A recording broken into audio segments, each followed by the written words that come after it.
We have got, we talked about partnerships earlier today, and that's going to be the crux of the next debate. With that in mind, please give a big hand to Jennifer Fields from the Trade Desk, who's leading this discussion with some colleagues. Jennifer, please come on stage. Don't be shy.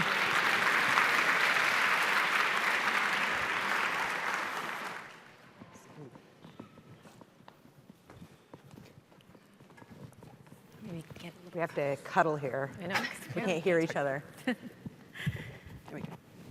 Hi, everyone. Thanks so much for joining us here today. As mentioned, my name is Jennifer Fields. I'm Senior Director of Business Development at the Trade Desk, and I'm really excited to be here moderating this panel with our fantastic group of partners. I'm going to throw it over to them for some quick introductions. Yeah, for sure. Sabrina Segal, Bell Media, Director of Large Customer Solutions and Agency Partnerships. Amazing. My name is Karla. Licea. I'm the Senior Content Marketing Manager at Casper, Canada. I'm Geoff Crain. I'm the VP of Sales and Digital Marketing at Kingstar Media. Right. Well, we're used to hearing how connected television is quickly growing and rising, but I'd like to start our conversation on the topic of linear television. So according to eMarketer, linear television references traditional television programming, which is delivered via satellite, cable, or broadcast networks. It's on a fixed, predetermined schedule where viewers tune in as the content airs, and there is no option to skip or pause. So with keeping that in mind, my very first question to you all is really around what does linear television mean to you today? And I'll start with you, Geoff, to get your agency perspective. Yeah, so I would say linear TV, we consider to still be traditional broadcast television. From a viewership standpoint, we've really seen the shift from Canadians watching scripted content to more live events like news and sports. Great, and then Karla, for you, from Casper's standpoint, what elements of linear television are you really leaning into or moving away from when you're considering your media mix? Yeah, so linear for Casper is definitely still part of our media mix.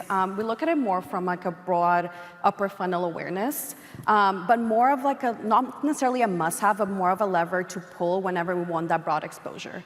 That being said, now we are a little bit more aware of the diminishing returns that linear sometimes can create because of some of the measurement challenges, such as slower feedback loops or limited attribution. So that has pushed us to consider other channels where we can test, learn, and optimize quickly. So while it still has a place, it's not necessarily like a must-have factor.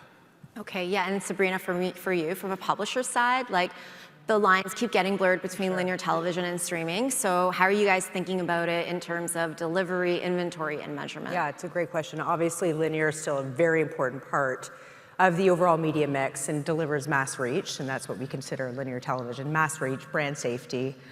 Measured still traditionally. However, as we continue the pivot at Bell Media, we want to offer everything that our clients and advertisers are looking for in terms of measurement, in terms of addressability. And so while it continues to deliver mass reach, we're also given the opportunity to deliver more addressability within that feed. Okay, great. And based on like what all you guys have said, it sounds like linear television is really moving towards being more of an approach than an actual format itself, right? Yeah. Sure. Well, clearly advertisers and audiences are moving towards a digital-first strategies. So just let's talk about what the benefits are of that shift and how we can unlock value. Karla, I'll start with you. What do you see as being the biggest benefits in seeing more of your media investment shift towards digital-first channels? Yeah, so digital first definitely lets us be smarter about how we're connecting with our customers. So we're able to reach them and target them based on interests, behavior, based on life stages as opposed to just age and gender. And definitely it's still like it allows us also to track outcomes like conversion, traffic, optimize and fine-tune creative and budget allocation, and that level of precision just isn't as possible with traditional linear. So overall it just allows for more efficiency and agility in our campaigns.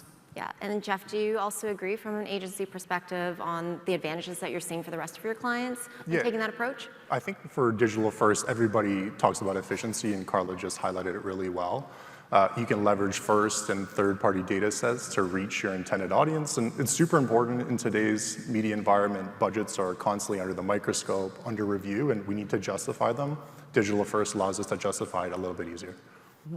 Yeah, and Sabrina, do you want to add to that from Yeah, publisher for sure. I view? mean, to me, it's three things: targetability, flexibility, and measurability. So, those three things combined with the scale that we can offer continues to prove better outcomes for our clients.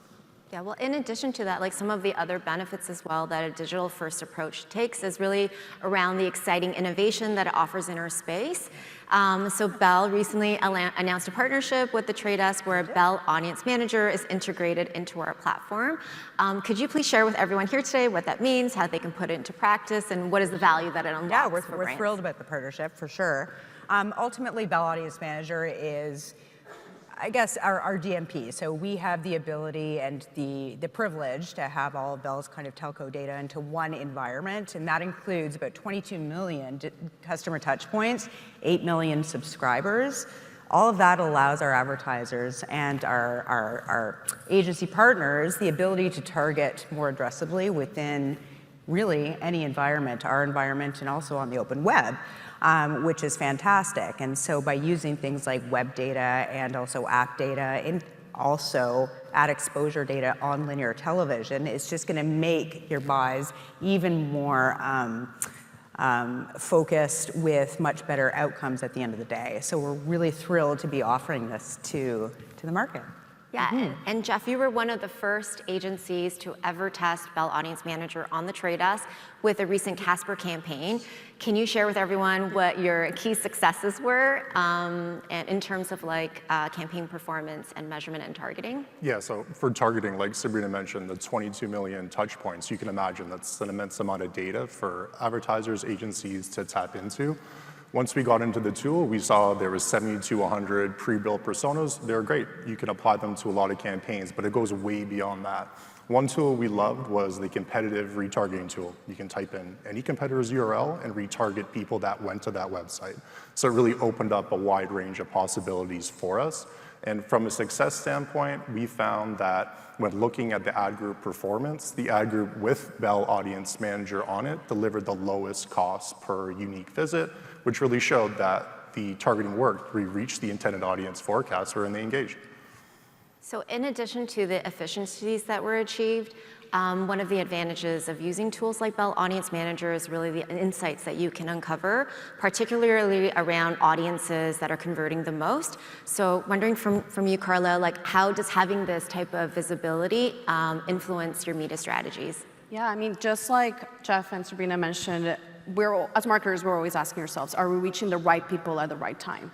And tools like the Bell Audience Manager really are game changers because we get to see who's actually converting and almost look into those segments that are more likely to engage. And then we take that approach and then looking into the broader web, we can create those segments and then also reach them wherever they are, target them with messaging based on their interests and their behavior. And overall, it just creates a more streamlined customer journey and a more unified channel strategy as well. And then now this test is over, and with every test, there's always some learnings. Geoff, I'm just wondering from you, what were the biggest findings and learnings that you uncovered, and how will that influence the way that you plan and optimize for future campaigns? Yeah, so it was a learning experience, first time that we ran with BAM and on the Trade Desk. For the Casper campaign, we ran only connected TV, but we learned that it can be omnichannel. So you can have that approach on connected TV, audio, and really extend it across multiple channels to really hit that fragmented audience that we all know exists today. In addition to that, you can apply it to more than just Bell inventory. We love Bell inventory and everything that Sabrina and her team provides, but you can layer BAM on top of other publishers, and that was something else that we learned. Yeah, at the Trade Desk, we definitely see that when brands shift from buying different channels in silos and really having a connected campaign with an omni-channel approach, they get the most success. Sabrina, just looking ahead, so Bell is constantly innovating and always rolling out new products and solutions. Just wondering what is next on the horizon, particularly with respect to like measurement.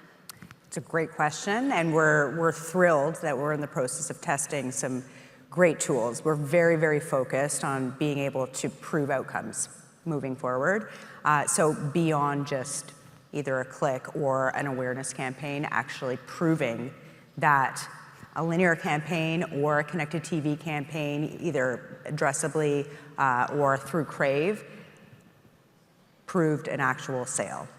So in partnership with EA and LiveRamp, that is something that we're in the midst of testing right now, and we're really excited to bring that to market because we want to ensure that the inventory that we're providing to the market is not just valuable, but is proving results. So that's really, I think, what we're most excited about coming up in the next few weeks. Yeah, well, we're Yeah. really excited about Yeah. it at the Trade Desk, so thanks for sharing. And actually, we're actually coming to a close now, so I just want to give a huge thank you to our panelists, Geoff, Karla, and Sabrina. Thanks so much for being here and providing us with your insights. Thank you.